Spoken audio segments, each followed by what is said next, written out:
I did want to throw a little shout out too here to my guy DK with a big super chat. I appreciate that very much. He said for Rita Vet Hotel Fund. I appreciate that very, very much. Also want to give a little special shout out to Drury Inn and Suites. Angela, we got to Purdue the weekend that Move In was happening at Purdue. Yeah, that's right. Yeah. And rates at Drury were like 300 something a night. The first night, and then it was like 250 the next night, and then it was we paid, I won't say how much we paid, but let's just say it was way less than what it was supposed to be, because she explained to them what was going on, and not in a woe is us way, but just, hey, let you guys know we're not sure when the stay is going to end. Yeah, right. We may have to re-up each day, and like somebody from Drury called and wiped out her first night, which was over $300, just wiped it out, and then gave her discounts the rest of the week. The people there were just so nice to her, so gracious to her. That's awesome. So understanding of her. And so Drury Inn and Suites, we've always liked to stay there because they're super pet friendly, and it's a very clean hotel. They have a very good breakfast normally. So I always kind of like staying at Drury, but like they are my go-to hotel now. If there's a Drury where I'm going, I'm staying there, even if it's more expensive, because there's something to be said for just being not having the nicest place, which Drury's are very nice and clean. And it's not even about having the best rates. Like when I spend my money somewhere, I want to know that we are valued, that you care about how you treat your customers. And there was no reason for them to be the way they were to my wife. There was no reason to show the grace, the mercy, the patience, the understanding, and then to sacrifice their own financial gain, because we never asked for it. I never asked for a discount. Angela never asked for a discount. We weren't saying, woe is us, that's why we're telling you about this. It was simply just to let them know, I don't know how long I'm going to be staying. And so we just wanted to find out what's the policy for us to be able to re-up. Just so incredibly kind, so incredibly gracious.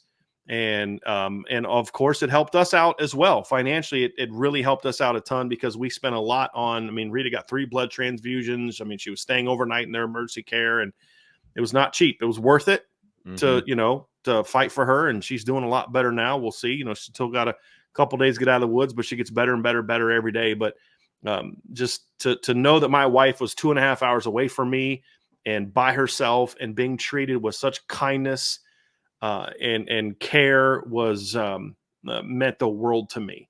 And that's more important than anything else. And so Drury Inn and Suites, we appreciate it. It was the one in Lafayette, Indiana, but all Drury Inn and Suites, like that's my go-to place now. They didn't ask me to say that.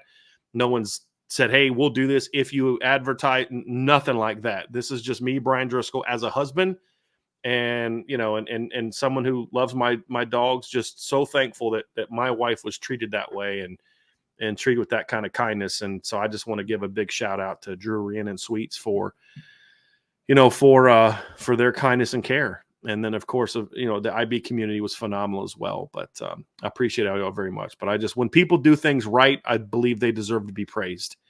And so Drury Inn and Suites, we appreciate y'all, man. So very much that they've got my business from here on out. No doubt about it. Final segment for today, Brian. We are going to do some team bold predictions. So just, overall team and it's not specifically offense, not specifically defense, right, but just, overall outcome, overall team stuff. And I was just kind of throwing stuff in there as they came into my head. So I got a bunch on there. And then we're also going to throw in a few college football bold predictions. Just why not? Just a little bow on the box for you. Not necessarily even something that was planned, but we're going to have some fun with that to kind of wrap things up. So and I ended up doing 4, Vince. I added one at the end. Beautiful. So you did 3? Team or college football? Team, I have 5 total. Okay, so actually, then you start. So that way, because the person who has the most should go first. So that way it's... Yes. Yeah. So anyway. Agreed. Okay. Have at it, my friend. So here we go. So like I said, some of mine are kind of specific. Some of them are like off the field, but more team oriented. But anyway, here's how I'm going to start it off. And this one is interesting. So it's definitely bold. I have Notre Dame winning 3 games in the college football playoff. So they're going to win 3 games. So that means they're going to play 15 games. No, they're going to play 16 games because they're winning 3 and they're playing a 4th. So Notre Dame will win 3 games in the college football playoff and defeat either Ohio State, Clemson, or Florida State to do it. And the reason I picked those three specific schools is because you've got redemption against Ohio State, you've got redemption against Clemson, and you may have to beat Florida State twice to do that. So kind of a rematch one and then 2 redemption ones. They're all rematches if you count over the last 2 years, or I mean the last year for that matter. So they're going to win 3, but they'll have to go through somebody that they've either lost to in the last year or played this year. So that's my first bold prediction, Brian. Mine is this: Marcus Freeman will at least win one of the major Coach of the Year awards. There's a couple. There's like Home Depot, Bobby Dodd. He'll win at least one of those. And one of Notre Dame's 2 coordinators, I don't know which one, will win the Frank Broyles Award. Either Al Golden or Mike Denbrock will win the Frank Broyles Award, which goes to the nation's best assistant coach. Nice. That is my prediction for my first bold prediction. Love that. That's fantastic. They all build. They all kind of build. They do. Mine build to my final. Okay, so my next bold prediction, and this is kind of a weird one, but I was like, you know what? When I was doing these, they announced that game day was going to be at Texas A&M next week. So, and not surprising, I kind of assumed that was going to be the case. But I saw that, and I was like, you know what? They go to the big games, right? Notre Dame is going to have some big games this year. So I'm saying that game day will be at a Notre Dame game, either on the road or at home, a minimum of 2 times this season. So they're going to be at Florida State just because their first game day ever was Notre Dame, Florida State at Notre Dame. So this is like the 31st year, I think, that they've been doing it, whatever. So I think they're definitely going to be at that one. They're definitely going to be at A&M. And I think there's a chance if things go kind of the way we think they might go, I think there's a chance that they could be in LA as well at the end of the season. Definitely possible. I haven't checked the rest of the schedule, but I think that's a possibility as well. So at least twice, Notre Dame will be dealing with game day at their game. I'm looking at that weekend for Florida State, Vince. And so Georgia plays at Ole Miss. That's a potential one. Yeah. Auburn plays at Alabama plays at LSU. That's a potential one. Washington at Penn State, maybe. Oklahoma at Missouri, maybe. Clemson at Virginia Tech, maybe. Yeah. If Virginia Tech's as good as I think that they're going to be. Miami at Georgia Tech. Maybe. After yesterday. But like, and the thing about the LSU Alabama one, like maybe they're both ranked really high, but I kind of feel like they don't like to just do the same ones over and over and over again. Right. So, maybe Georgia Ole Miss might be the most biggest challenge. Sure. Other than maybe Penn State or in Washington, depending on how Washington is. But yeah, that could be a now Florida State could screw this up for everybody if they can't. That's right. They already started to. Yeah, that's what I'm saying. If they can't get their stuff figured out. To your point, you said 2, right? I mean, and it could even be something as simple as like, okay, after Saturday, we're like, well, but how do we know that maybe they'll be in Atlanta for Notre Dame, Georgia Tech? Yeah, that's definitely possible. A couple weeks because they love being in Atlanta. For things. ESPN's got like their little second home in Atlanta, SEC title game and all those other things. So sure. I dig that one. My number 2, Vince, is Notre Dame will go 12-0. They will get the 5 seed. These are all part of it. As part of that 12-0, they're going to blow out Florida State. Now, I think Florida State's going to rally back from their loss last week. I did not think that Georgia Tech could win that game. I thought they could keep it close. I said all summer, I just don't think Georgia Tech's capable of pulling off that upset. I was clearly wrong. But what we learned about that game is Florida State is not as physical as I think they need to be. And they're not as mentally tough as they need to be. Flying over to Europe and doing all that, the rain mess with their heads. Coming up to South Bend, Indiana in November is going to be something that they're probably not going to be too fond of. So part of that 12-0 record is going to be include a blowout over Florida State. Love so 12-0, 5 seed, blowout Florida State. Okay, you do build on each other. All right. My third bold prediction for the team is because of the way this season goes down, right? I think Marcus Freeman inks a big extension following the season. So, and it honestly, it could be after the regular season. I don't think that they'll try to squeeze it in between the regular season and the playoffs. There's not as much time, obviously, as there used to be. If this was in I should say a normal year, but if this was like 10 years ago, for example, the schedule, like where Notre Dame's done on Thanksgiving and then they may not play again until January 1st, then I think they possibly get it done during that month-long period. but I don't think they're going to get it done after the regular season before the playoffs because there's only going to be 2 weeks in there, right? So after the season is over, I think Marcus Freeman inks himself to a nice, healthy extension at Notre Dame. Okay, I dig that. My third one, Vince, is Notre Dame is going to set a school record in wins this season. The school record is 12. Right. They are going to beat Memphis in the first round. They are going to beat Big 12 champ Kansas State in the second round. They are going to beat number 1 seed Ohio State in the semifinals, and they're going to beat down the big bad Bulldogs of Georgia in the national championship game for their 12th national title, which then obviously will set a new standard that is going to be impossible to be beaten because unless things change, well, until they expand the playoff to 16 or 32 or whatever else they're eventually going to get to, it's going to set a record that you can't be beat. So how's that for bold prediction, I was going to Vince? say, you want to talk about setting the bar for bold predictions. Like that bar has been set. I felt like with a lot of the team stuff and individual stuff, it was kind of like none of them individually were super like, okay, crazy. Yeah. Well, you know, they're not too far off of what they've done in the past. Like, okay, sure. They score 40 points a game. Right. Okay.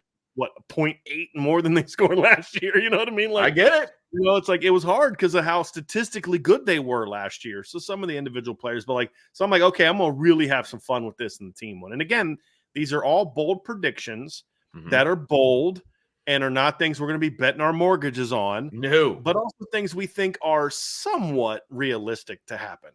These aren't like, you know, like they're going to beat Georgia by 50 and Ohio State by 62, and it's good. They're playing on freshman level of NCAA or college football 2025. It's just, you know, I think they can genuinely beat all those teams. I do. It's going to be hard, but I think I certainly do. Yeah. So that's my third bold prediction, Vince. I don't know how I can follow that, but I'm going to give it a shot. So I can't follow Notre Dame winning a national championship. My next one, in no particular order, really, is I have Notre Dame going undefeated at home this season. Now, okay, maybe that's not as bold as it maybe once was 24 hours ago, or not even 20, like 30 hours ago, with the way Florida State looked against Georgia Tech. But, you know, they didn't go undefeated at home last year. And so I am saying that they're going to go undefeated at home this year. I mean, they went from after losing to Georgia in 2017. They won a whole stretch. They won the rest of their games at home in 17, 18, 19, 20, and their next loss at home was against Cincinnati in 2021. And then they've had some losses at home. Right, Stanford, Marshall, and Ohio State.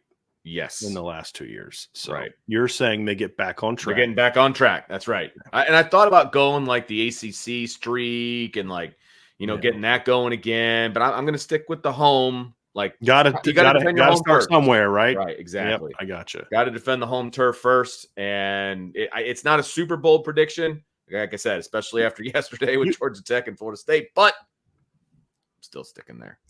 My final bold prediction for the Notre Dame football team, Vince, is that Notre Dame will have at least 10 players drafted in the 2025 NFL draft, which will set I believe, I think they will at least tie the modern record, modern being since they went to 7 rounds. I believe the most they've had since then is 10. It might be 11. Actually, I'm going to go look here real quick because I know that Lou Holtz had one of those years that had a ton of dudes. So 3, 4, 5, 6, 7, 8, 9, 10 in 1991, but that was a 10 rounds and 10 rounds. So let's see here. 1993, they had 9. 1994, here we go. 1, 2, 3, 4, 5, 6, 7, 8, 9, 10. 10 in 1994 is the current modern record, modern meaning since the draft went to 7 rounds, which I believe 93 or 94 was the first year that happened. The most they had is 10.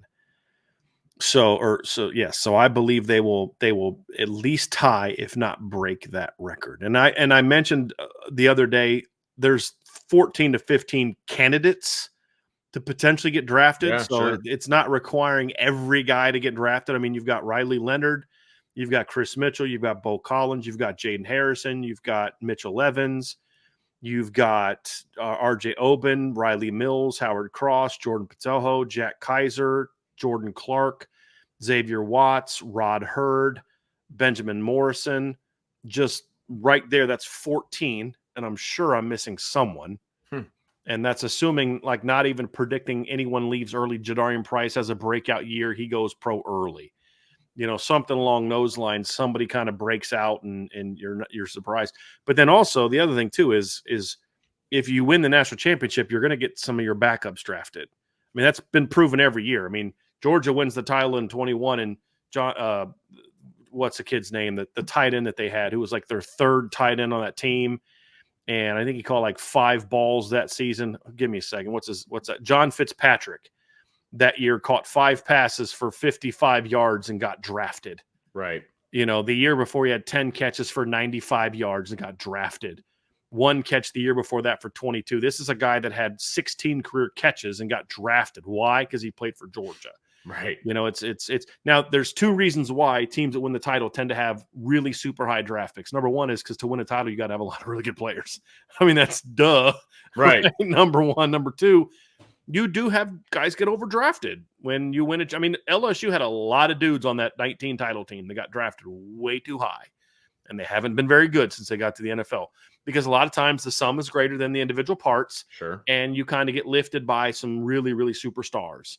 Joe Burrow, Jamar Chase, Jordan Jefferson, and then everybody else is just really good, not great, but good players, and then that kind of made their team really, really good. Like Clyde Edwards-Helaire should not have been a first-round draft pick. He was drafted because he was on a phenomenal team, and he's played like not a first-round draft pick since he's been there. Lloyd Cushenberry is a guy that got drafted by the Broncos in the 3rd round. Good college football player, but 3rd round, a little too high, but because he was on the champs. So that happened. So if all my things come true, then the 10-plus is not exactly like a – it's not really all that bold, right? Yeah, it's really not. I mean, it's really not. So, yeah. So those are different things that I look for, Vince, and say why you get at least 10 of those guys picked. I like that. I like that one a lot. I think. I mean, yeah, it'll be easy 10 if they win the national championship. Like that's, yeah. I mean, look, Michigan had a good team last year. They did, but they got a boatload of guys drafted. You know what I mean? Sure. And they had a boatload of guys I asked to go to the combine. Like 19 guys invited to the end of right. Yeah. And again, ridiculous. They don't win the national championship without a lot of really talented players. For sure. Right? For sure. I mean, so. But some guys are getting overdone because of winning the national title. I mean, It just is what it is. So, and you want those type of players in your program. You want winners in your program. So when you're sitting there drafting in rounds like 4 to 7, and you're trying to decide between this guy, that guy, those things are going to happen. Last year, Michigan had, 3, 6, 7, 8, 9, 10, 11, 12, 13 guys get drafted, right? 4 of them were in the 7th round. Right. Another was in the 5th. Another was in the 4th. Now, they had a lot of guys taken in the first 2 days. They had 7 taken in the first 3 rounds. But again, there's a lot of those guys that are kind of piled up late in the draft that were more taken because they played in Michigan. Mm-hmm. So, we'll see how that plays out. But, that's kind of where I'm at for next. And, I mean, you could even throw like Mitch Jeter in there potentially if James Rendell loses eligibility and has to come out. You could maybe see him go. I mean, so there's plenty of options there for Notre Dame for the draft. So that's mine. What's your final bold prediction? So my final one is actually very specific as to the first game, right? Okay. And we've been talking about Texas A&M so long, it feels like, and this is a bit of, I guess, a giveaway for where I'm at when I'm going to do my prediction on Thursday. But I say no, there's no way. And of course, there's me with my absolutes again. I don't think Notre Dame gives up 21 points. I think it's going to be under 21 points. Texas A&M is going to score on this defense. And you can say whether it's special teams, you can say turnovers, you can say all those different things. At the end of the day, I don't think Texas A&M scores 21. I just don't think they score 21 points against Notre Dame. Number one, I don't think the offense is necessarily going to turn the ball over and lead to points. This defense is too stinking good, man. Say what you want to about Texas A&M's defense. That's fine. Cool. I think everybody is overlooking the effect that Notre Dame's defense will have on this game. And so as a team bold prediction, Texas A&M does not hit 21 on Saturday. Okay.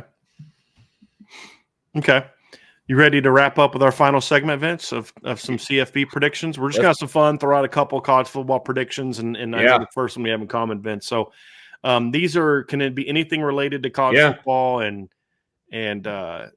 let's have some fun with it. First one was easy for me. It came right to my fingers as I was typing them up when you're like, hey, let's do some college football ones. I was like, cool. Michigan's not making the playoff. Like, that was my first one. And there's nothing you can say that's going to get me off of that one. And I don't even think that's a bold prediction. I mean, it is based on a lot of the brackets that people are putting out. A lot of them have Michigan in, which I just don't see it. And so I guess it's bold then because of the national audience, but I'm saying there's no way Michigan makes the college football playoff. So that's my first one. I can understand a lot of people putting Michigan in, Vince, because of the mantra that I often have, which is you're the champs until somebody beats you. Sure. And I can respect that. I can. The only reason that I don't go with that is because I also have always had that caveat, unless there's extenuating circumstances, and losing 19 guys that were selected to compete at the combine, losing your head coach, your O-line coach gets promoted to and OC gets promoted to head coach. You lose your that running backs coach, receivers coach, D coordinator, D-line coach, DB coach. I mean, and then on top of that, first-year coach, dealing like Marcus Freeman was a first-year coach, went 9-4 from a team that won 11 games the year before, had some personnel losses, nothing like what Michigan's going through right now, personnel-wise. And on top of that, they got to deal with all this stuff in regard to the cheating scandal, and they're going to release this week the NCAA is going to release their whatever the thing about Michigan. I forget what it's called. I'm drawing a blank here, but there's too much going on. And Ryan and I have talked about this a lot. Look, the cheating thing is not why Aiden Hutchinson destroyed Ohio State's tackles. It's not why Ohio State's kind of crumbled physically and emotionally in certain situations. But you also can't ignore the fact that Jim Harbaugh was on the verge of basically kind of getting forced out after the 2020 season, and Michigan had been kind of trending down for several seasons under him. And then all of a sudden, it just total coincidence, Connor Stallions gets hired and Michigan turns things around. And when you look at Jim Harbaugh's record in the, 6 seasons prior to that, they were 49-22. Connor Stallions is hired, and just like that, Michigan goes 40-3. Okay, yes, Jim Harbaugh gets all the credit in the world for how physical that team was and how well coached that team was fundamentally, and they were tough, and they were this, and they were that, and all those things are true. You got to still make in-game adjustments and all that kind of stuff. And they did win playoff games after I think that stuff was kind of stopped from what we believe, but you can't also ignore the advantages that it had. You can't. And so all those things together is why my bold prediction, Vince, is that Michigan will not win more than 8 games in the regular season. Yes. Yeah, I mean, and their schedule this year is way tougher. Oh my gosh, than it was last year. The schedule was a joke last year. Way tougher. Look, they had to win. I realized they had to do it in the playoff and all. I get it. They had to beat Ohio State, and and there were several things that happened. I mean, they had to beat Penn State without the Stallions. They beat Ohio State, Alabama. I get all that, right? Sure. But yeah, you got to play Texas this year. You got to play USC. You got to play at Washington, at Illinois, Oregon, at Ohio State. I think that they're going to struggle. Yes. I think they're going to struggle. And I'm going to enjoy it. And I also don't think people are putting enough, with all due respect to Sharon Moore, I don't think people are putting enough on the reality that they did lose Jim Harbaugh, who's a phenomenal coach. He is. He's a little loony, but he's a really good football coach. I mean, I've always respected Jim Harbaugh from a football coaching perspective. And I'll be honest with you, I really respected him when he was at Stanford and what he was able to do at Stanford and the way that he went about his business, on the football field and just being like, look, I'm going to get big, tough guys. We're going to run right at your face and we're going to be successful doing that. Like I really dug that when he was at Stanford. I really did. And there was talk when he was at Stanford that, he may come back to the Bears and be the head coach and all that. And at the time, man, I was all for it. Like I was all for, Jim Harbaugh coming to the Bears and trying to resurrect the nonsense that's been going on there. And then he goes to Michigan. And it's like, well, now I hate you. So, but then he went a little nutso too. So a little bit of both, but he's still a really, really good football coach. Like at the end of the day, he may not follow all the rules. He may not do all the things he's supposed to do from a college football standpoint, but he's still really good. Still a heck of a football coach. Yeah. I even in my hatred of Michigan, I still have to say he's a really good football coach. It is what it is. And you're right. His absence will be felt at some point from a football coaching perspective. His absence is going to be felt. Couple more college football bold predictions before we get out of here. My next, I only had two. I'd say I came up with two. Same. I had two. Yeah. Okay, cool. So because I've got Notre Dame win the championship. So like, what other bold prediction could I have? Yeah. That's fair. I was trying to think about, okay, what's new? What do we really not know about college football? All of those different things. And so I went to the playoff again, and there's so much we don't know about how this playoff is going to be put together, right? You've got the committee, what are they going to weigh versus something else? All of these different scenarios. And again, we don't know who's going to have what win-loss record when it's all said and done and how important is strength of schedule, all of those different things, right? And so I am just of the belief, and there's a lot of people out there that it's going to be like all SEC, all Big Ten, and that's it. Like that, those are the only representatives in this whole thing. And so I said that no conference will send 4 teams to the college football playoff. I think there's a really good chance that 2 send 3, but I don't think that they're going to get to 4. So is that a bold prediction? It would be if you're talking to somebody south of the Mason-Dixon line, that's for sure. But up here, I'm going to say that no team gets 4 teams. I think the Big Ten would be a stretch getting 4 in. I think SEC people think they're going to get 4 in. It's why they're trying to change. It's why they're trying to change the way the college football playoff is done, right? They want to get all these guarantees and get their teams in. So, but I'm going to say no conference is over 3. So that's my bold prediction. I have 4 SEC teams in my prediction. So obviously I think that's bold.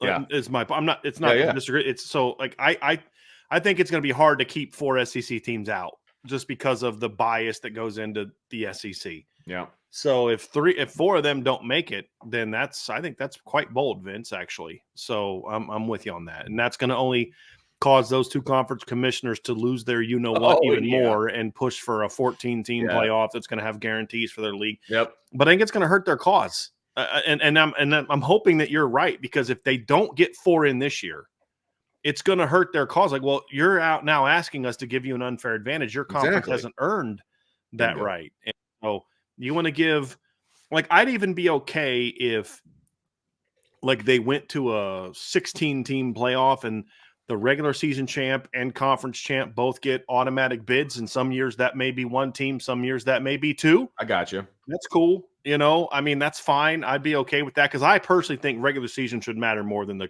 conference championship anyway.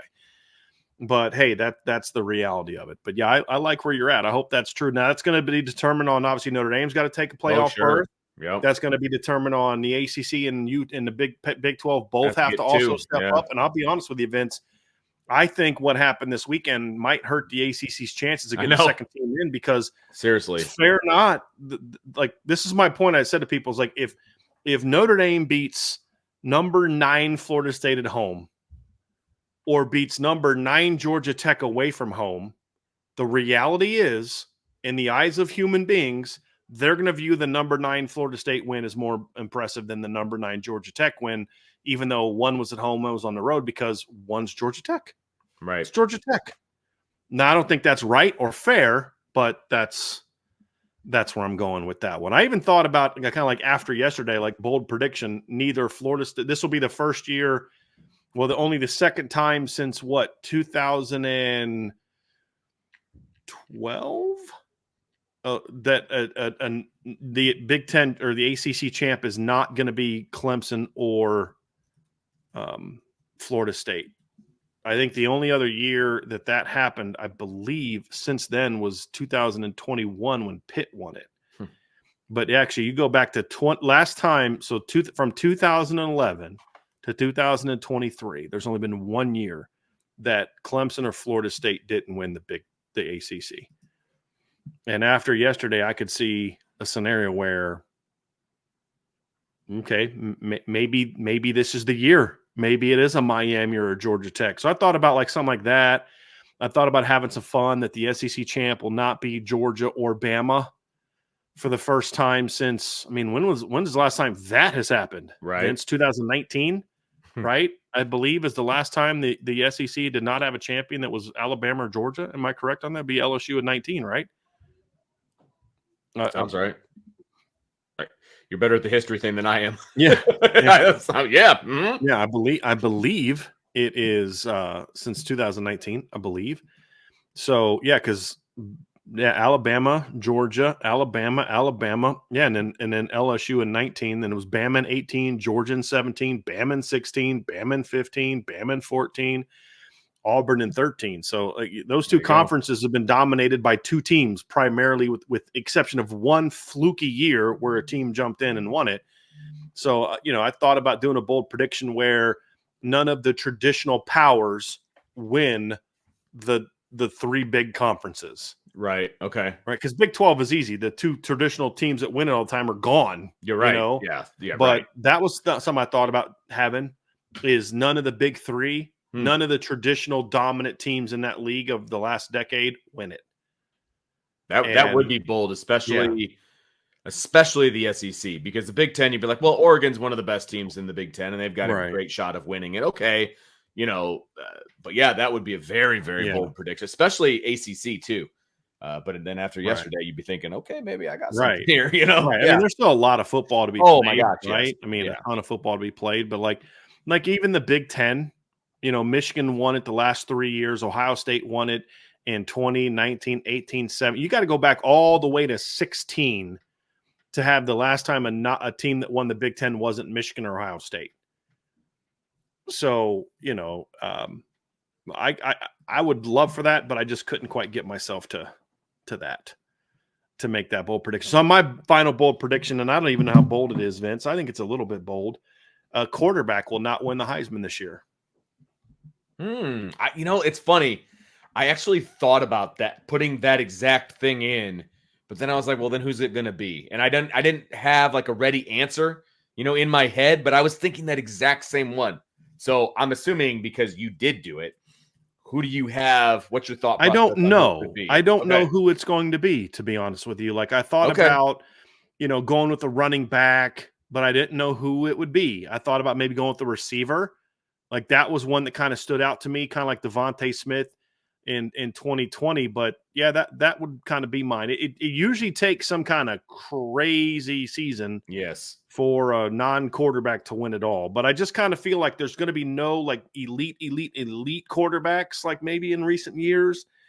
And I think there's going to be some really good performance. Or the other thing is, I think there could be the opposite. Could be there's a lot of good quarterbacks. Okay.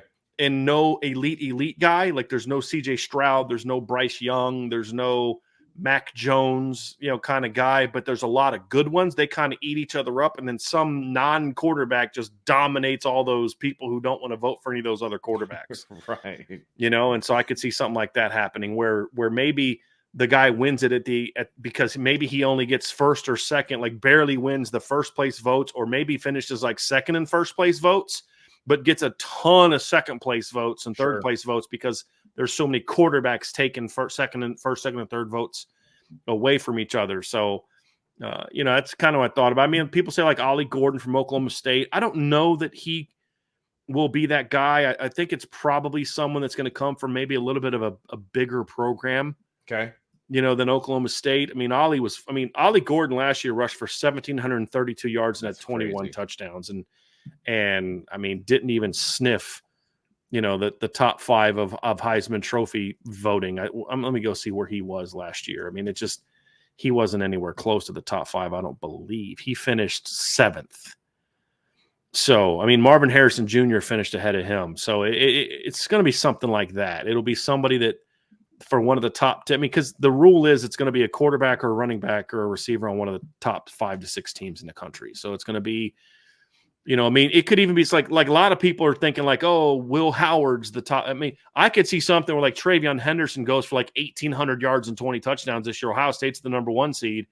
And because like I have Notre Dame beating Ohio State in the Heisman's been handed out by then. Right. Like I could see it being like a Travion Henderson, some has just gets back to what he was as a freshman, rushes for, because if Travion Henderson puts up Ollie Gordon's numbers, he's a Heisman finalist contender. You know what I mean? Like, sure, it could be somebody like that. It could be, let's say a receiver breaks out for, I'm like Emeka Egbuka, somebody like that. It could be somebody, Justice Haynes has a monster breakout, 1,700 year at Alabama, something like that.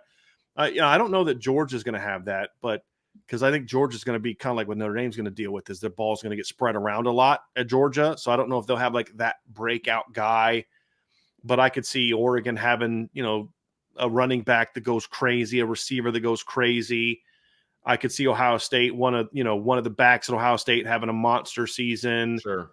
Somebody mentioned Isaiah Bond at Texas. I don't know that he'd be my pick for that, but somebody like that, I think is kind of where I'm at, Vince. Okay. In my thought process of who Nicholas Singleton has a monster 1,800 yard season for a really good Penn State team that's in the playoff, a top 10 team. Knocks off one of the 2 big ones. I could see something like that. It'll be somebody like that or some comparable receiver. As far as breaking out and having that kind of season. So, gotcha. I like it. So you'll see Riley Leonard clap, shake the guy's hand, right? And yeah. That's my pick. When was the last time? I'm trying to think. When was the last time a running back won the Heisman Trophy? Wasn't it? It was. I think it was Derrick Henry in 2016, wasn't it? Sounds right. Yeah. Let me go back or 2015. Excuse me. He won it in 2015. Let's see here, because you had quarterback, receiver in 20, quarterback. Yeah, Derrick Henry. And then before that, quarterback. Mark Ingram in 2009, and then Devontae Smith won it in 2020. And prior to that, the last receiver to win the Heisman Trophy was, I love that Wikipedia lists Eric Crouch as a quarterback / receiver. That guy never played a snap of receiver in his college life. He went to the NFL and they tried to put him at wide receiver, which but is never fine. in college. Desmond Howard back in 91 is the last full-time receiver that won a Heisman prior to Devontae Smith. So like, doesn't happen often. So that's why I kind of felt good about it being a bold prediction. That's a bold one. Yeah. That's definitely a bold one for sure. That's where I'm at. So love it. Well, that's going to do it for our bold prediction show, folks. Thanks for hanging out with us on a Sunday night. Again, we're just getting you primed up for what Sunday nights are going to be throughout the college football season, because we're going to be here with you doing our upon further review. And then, of course, as I say that, I'm remembering that next week it's going to be on a Monday because of traveling. So we're going to do Monday at 7 next week upon further review. But in the meantime, of course, we've got the whole week of shows in the afternoon and in the evening with IB Nation Sports Talk. We will have the post-game show probably, 5 to 10 minutes after the conclusion of the Texas A&M game. And the lineup will shift from week to week. But the one thing that will remain constant is yours truly. I will be on the post-game show as much as humanly possible. And looking forward to breaking down a bunch of Notre Dame wins this year and all kinds of fun. And so our schedule starting tomorrow is going to be our normal weekly slate of shows in the afternoon.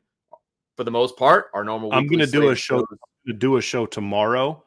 Okay. But we're not going to always have a Monday show. So I'll talk more about that tomorrow. Perfect. And then we have the normal slate of Monday through Thursday, IB Nation Sports Talk. And then Friday night, we will release our pregame show, which will be myself, Sean, and Jesse. And that will be available via YouTube and podcast on Friday evenings. And so that if it's an early game, you can, listen to it on Friday. You'll have any time in the morning on Saturday or into the afternoon to watch it. Listen to it. Show will be on Thursday for those asking. And we're going to have some fun. It's going to be me. I'm going to have some guests on the show. And little special thing. Bill Bender is going to join me every Thursday. Nice. And he and I are going to preview and break down and make predictions for the bigger college football games. So we thought about doing something like that on CFB Nation, but we're just going to have it after the Notre Dame prediction on Thursday. So like he and I will look at the big, so like we'll talk about Florida, Georgia on Thursday. We'll talk about LSU, USC, games like that. So he and I are going to, every Thursday, he's going to join me and we're going to talk about just the big games of the week. And after we do the Notre Dame keys to victory and predictions. So that would be a lot of fun as well. So, and that'll be a regular Thursday segment. There may be a couple that Bill has to miss here and there, but we'll still have them on the times that he doesn't. I'm very excited. Life happens, folks, and so we got to be flexible. But we're attempting to be as regulated as possible throughout the football season. But what you can guarantee yourself is that you're always going to get plenty of content from Irish Breakdown, both on the YouTube channel, on the podcast, and then of course on the website irishbreakdown.com and on the boards.irishbreakdown.com. That's where we're gonna be experimenting with some fun stuff over on the boards too. By the way, we're always gonna have our upon further review, but we might push upon further review to the boards because we want to watch some video and we want to do some different things, and so kind of keep your eyes on that. But if you're not a member, then I'm sorry for your luck. You're missing out. I'm just saying. So and being a member of the board is why we're not going to have as many Monday shows moving forward.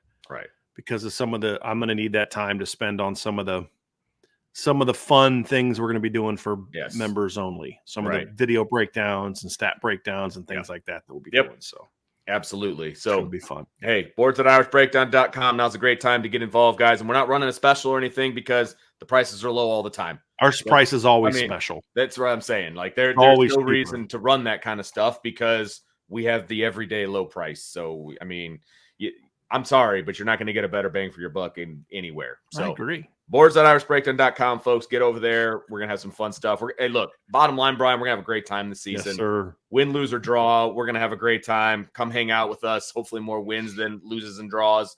But we're going to have a great time, and I'm really looking forward to it. The talk is almost over. It's almost time for some actual football. So I'm fired up. I'm ready to go, Brian. Thanks for hanging out with me tonight. Thanks to all of you for hanging out with us tonight. We will see you next time on the Irish Breakdown Podcast.